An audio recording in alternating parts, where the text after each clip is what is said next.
February 1942, the former French liner SS Normandie, now USS Lafayette, is under conversion to a troopship to aid the Allied war effort.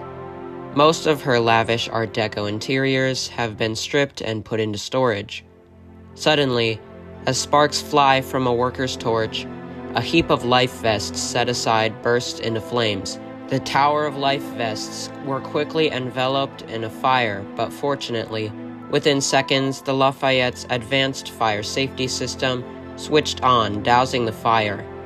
20 days later, with the near crisis averted, a completely transformed Lafayette pulls away from New York Harbor, blanketed in a thick fog. All of her windows are blacked out to remain completely hidden.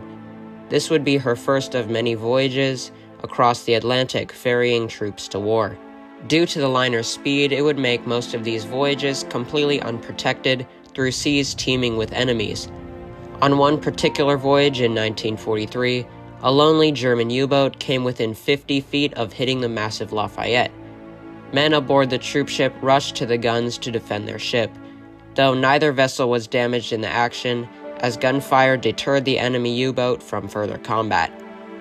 Following World War II, Lafayette spent 1 year repatriating troops until she was returned to the French in 1946. Now renamed Normandie once again, the rust-streaked, beat-up liner spent the next 11 months being completely restored to pre-war splendor. The Art Deco interiors were hauled back on board, replacing the drab dormitory setup of wartime. Fleets of workers swarmed the side of the ship, painting over the dull gray color scheme with the black and white livery of period liners. The funnels were returned to the French line signature red and black schemes as well. By 1949, the beautiful SS Normandie was sailing the oceans once again, only this time for peace.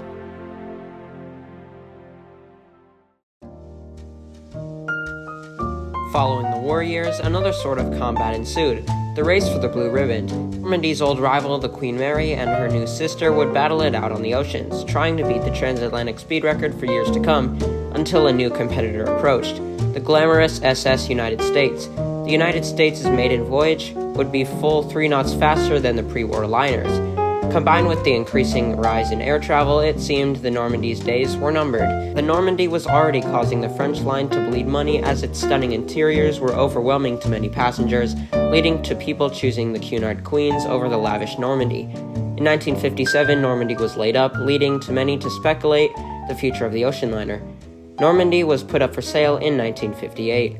Soon, bids were coming in from all over the world, including scrappers and even cruising companies looking to maximize on the nostalgic periods of older ships. Finally, in 1959, the aging ship was sold to scrap to bring money for a new liner, the SS France. The French public was outraged at the depressing end of the French superliner. This would cause a hotel venue to swoop in and save the ship from imminent destruction.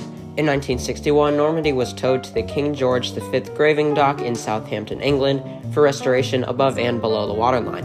During this time, the 30-plus-year-old interiors were restored and structural support was restored as well. The unstable, rusted-out funnels were patched and reinforced instead of being dismantled. Following the overhaul, Normandie was towed to Saint Nazaire, France, and docked at the mouth of the Loire River. In the coming months, she would be readied for her grand opening as a floating hotel, which involved the stocking of her many shops, bars, and restaurants. Staterooms were deep cleaned and prepared for their first visitors in over 4 years. In early 1962, the Normandie Hotel was open to the public and has been among the most successful maritime attractions in all of France. Hello, I appreciate you watching this fascinating what-if scenario. Now, even though the events of this video are purely hypothetical, it isn't hard to imagine what would have happened to the Normandie if it hadn't burned. She would have been serving in the war valiantly, only to be turned back into an ocean liner and eventually preserved, much like her old rival, the Queen Mary. Sadly, this could not be said for the Queen Elizabeth, which burned much like the Normandie and sank. The SS United States, which is being destroyed as well for a reefing project. On a side note, I am actually going to visit the SS United States in a couple weeks. If there's anything you'd like to see from that perspective, comment down below. Anyway, thank you, and I will see you again soon.